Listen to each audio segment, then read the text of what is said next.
აი ეს ორი კლოუნი აკრიტიკებს რონალდოს. თან როგორ იცი, აი ჯანსაღი კრიტიკა სხვა რამეა. აი ბოღმით აკრიტიკებენ რა, ბოღმა რო აღჭობთ. საუბრობენ კაცზე, რომელიც არის 41 წლის, თამაშობს თავის მე-6 მსოფლიო ჩემპიონატს. ცოტა ხანში მივა 1000 გოლიან ნიშნულზე. ფეხბურთისთვის გააკეთა უამრავი რამე, აი ჩეულებრივ შეცვალა მესისთან ერთად ფეხბურთი და სხვა სტანდარტები დააწესეს. ამან და მესიმ. ანუ ტიპები გადააბი ერთმანეთს და რონალდოს მეტი გოლი არ აქვს გატანილი. ორივემ ტოპ კლუბში თამაშა, ორივე თავდასხმელი. გოლებს თავი დაანებე ხარ, თავდასხმელი ხარ, შემტევი ხარ, მნიშვნელოვანი რა არის შენთვის, ხო? გოლები რა თქმა უნდა და შემდეგ ტიტულები, ხო? მთავარი ტიტულები, უმთავრესი ტიტული, ჩემპიონთა ლიგა და მერე პირადი ჯილდო, ყველაზე მთავარი ოქროს ბურთი. ანუ ჯერ ტიტულებითაც ხო ჯობია, ცალ-ცალკე ამასაც და ამასაც.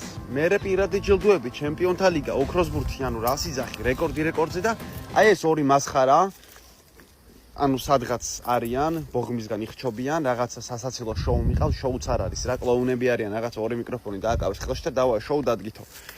რონალდოზე იძახიან რამეს, ანუ აკრიტიკებენ, პირდაპირ აჯვავენ რა, ესე ცდილობენ. ჩემი აზრით, ეს ორი ერთმანეთს რო გადააბა, ნახევარი რონალდო არ გამოვა და ჩემი აზრით არც შევადარებ, ანუ გამოკითხვაც არ მინდა, ესეთ რონალდო თუ ანრია, ესეთ ანუ გამეცინება, ან რონალდო თუ იბრა, ანუ არ ვიცი ხო შეიძლება, ანუ ყველას თავისი აზრი აქვს, თავისი გემოვნება აქვს, მაგრამ ჩემი აზრი ეს არის, რა ვიღაცა არის შეიძლება ანრი ურჩევნია რონალდოს, მაგრამ მეცინება მაგაზე. რავი, ეს კაცი არის ცოცხალი ლეგენდა და აი ამ ორმა რა უნდა თქვას, აი ამაზე ორივე სასაცილო მასხარა